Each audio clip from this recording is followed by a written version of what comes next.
Social Star Academy presents How to Become a Social Superhero. Shh! The Secret Manual for Social Skill Success by Jennifer Cullen.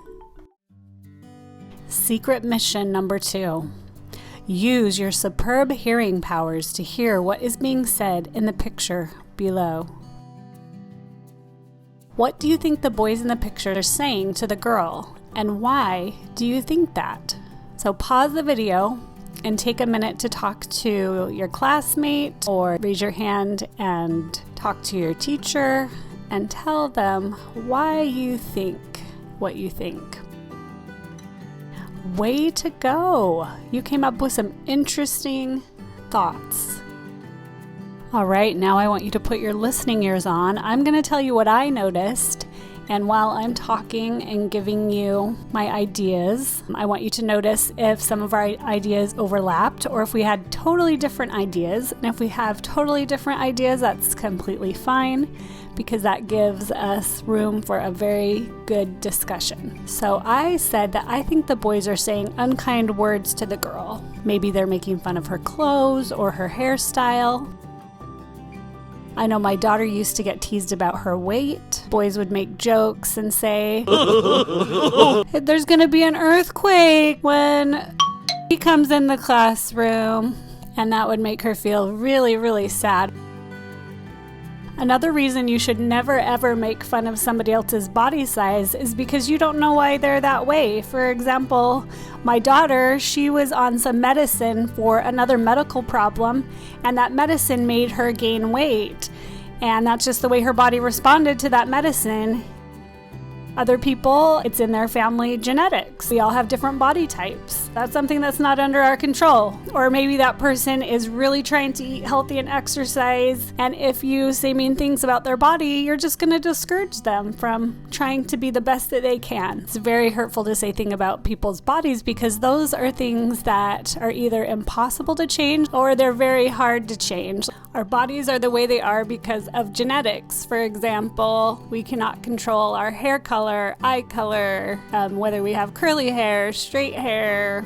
We cannot control how tall or short we are. So don't ever tease anybody about those things because they can't change them. Also, never ever tease anybody about a disability they may have with their body. For example, I have a good friend who she was born with a disability called cerebral palsy. And when she got older and learned how to walk, she had to wear braces on her legs because of her disability. Her legs didn't function properly. Some people have to be in a wheelchair because of a disability they have. Some people are born with just lots of different things not functioning the way they're supposed to.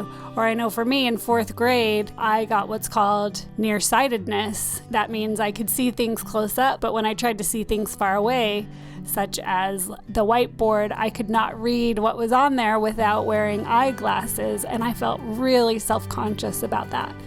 I hated wearing glasses, but I had to wear them so I could see what was going on in the classroom. I know another condition that can come because of genetics, a skin condition called acne, and that's where you get little bumps on your face, and it's really embarrassing, and believe me, you're completely aware that you have it. You don't need anybody to point it out to you, and it's really kind of hard to get rid of. You have to buy special medications, special soaps and lotions and things like that, and it can take a long time to fix. So just always remember to be kind and don't tease other people about their bodies.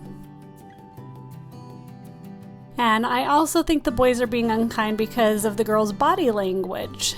It's signaling that she feels uncomfortable and sad about what the boys are saying to her. She's looking down at the ground rather than making eye contact with the boys. She has her hands crossed in front of her body, which is kind of like a protective maneuver. Also, the girl is frowning, and generally when people are frowning, that is body language for stop doing what you're doing or I do not like what you're doing. So boys and girls, you really do have a superpower. The words you say are very powerful. They can either hurt somebody or they can make somebody feel awesome about themselves. First of all, I want you to list some words that you may say that may hurt other people's feelings. So go ahead and pause the video, tell your classmates, or raise your hand and tell your teacher, and you can make a list of those words on either your smartboard or your whiteboard. All right, I'm sure you came up with a list of hurtful words because you've heard other people say them and you know that they don't make people feel good. I know that I've had mean things said to me. It really made me feel sad. So the words that I listed out: you're ugly, you're stupid, you're fat, you smell bad, you're weird, you're a loser, you're a nerd, I don't want you on my team, and I don't want to be your friend. Those words, and there's lots of other words, but those words are very powerful and they can really hurt somebody. Okay, now we're going to switch gears a little bit and we're going to look at another picture, and I want you to answer this question. What do you think the children in the pictures below are saying to each other, and why do you think that? So pause the video, look at the picture, and I want you to talk to either a classmate or raise your hand and talk to a teacher and tell them why you think what you think. All right, now I want you to put on your listening ears for just a moment, and I'm going to tell you what I think the children are saying to each other. And maybe you had some different ideas than I did. That's perfectly fine, because then we can have an awesome discussion about it. So I'm going to start in the top left-hand corner. These children look like they're doing some kind of project, and since everybody's smiling and looks happy, I think they're saying to each other, you can be in our group, you can join us, let's study together, or something like that. For the middle picture on the top, I said, hi, I'm Maya. What's your name? Because I think this little boy is sad, and this girl went up and introduced herself and is trying to figure out what's going on, why he's tearing up and feeling sad, and she wants to help. For the picture on the top right corner, I think this boy is sharing some really good cookies with this girl, and so I think he's saying, would you like a cookie? And she looks like she's gonna say yes. Now down on the bottom left-hand corner, these children are saying, hello, good morning. Doesn't that make you feel so awesome when you arrive at school or another activity and somebody says hello and they greet you and they make you feel like they're so happy to see you and they're glad that you're there. Then in the middle bottom, those children look like they are having fun sharing these blocks. I think the girl is saying to the boy, do you want to build something cool with me? And then in the far right bottom corner, it looks like the girl either was sitting down or fell down, and so I feel like this boy is saying, can I help you? Which is so nice to ask someone if either they did fall down, or even if you're just sitting down and you're having trouble getting up. That's something very nice that somebody could say. Like I said earlier, you boys and girls really do have a superpower, and that superpower is using kind words. The words you say can be very powerful. And social skill superheroes only use words that make other people feel good about themselves. So now let's list some words that we can say to other people that can make them feel really good about themselves. Take a minute to talk to your classroom partner or raise your hand and tell a teacher. Wow, that was amazing. You came up with an awesome list of kind words and things that you can say to other people to make them feel good about themselves. Well, we can't really make anybody feel good about themselves, but the kinder things you say, it can help them feel better if they choose to feel better about themselves. So here is my list that I'm going to share. Again, when I share my list, listen closely and see if some of the things I came up with match what you came up with, or if my list is different than your list. And if they're different, it's okay. We can have a good discussion about that. So my list was, you look nice today. You are a great friend. You tell funny jokes. You are an amazing artist. I like the way you dance. I like when you sit with me at lunch. I like playing basketball with you at recess. You have super cool ideas. Your smile brightens my day. You are so smart.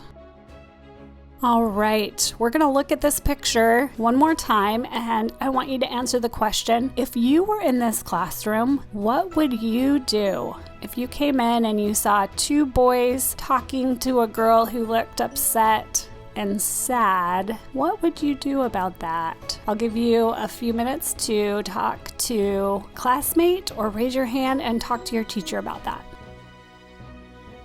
All right, so when you see something like this going on in your classroom, it can be kind of tricky, and there's not one perfect way for you to get involved, but just know that you do have a power that you can use to help a friend or a classmate who is being verbally abused by others. And we didn't really talk about that, but anytime anybody is swearing at somebody, calling them bad names, that's called verbal abuse, and that is not okay. That is not something you should ever do to somebody else. So, like I said, you have several options when helping a classmate or a friend who's being verbally abused by others. And depending on the situation, you should choose the option that feels safest for you. So I'm going to go over several options. You might have thought of some other options that are awesome as well. So one of the first things you could do is you can discourage others from verbally abusing friends or classmates by addressing them directly. You could say something like, "Hey boys, don't talk to Roxy like that." The second thing, you could defend your friend or classmate. You could say something like, "Roxy's my friend, leave her alone." A third thing you could do is you can report the verbal abuse to adults. "Roxy, the way those boys talk to you isn't right. I'll come with you to tell a teacher or the school counselor about what happened."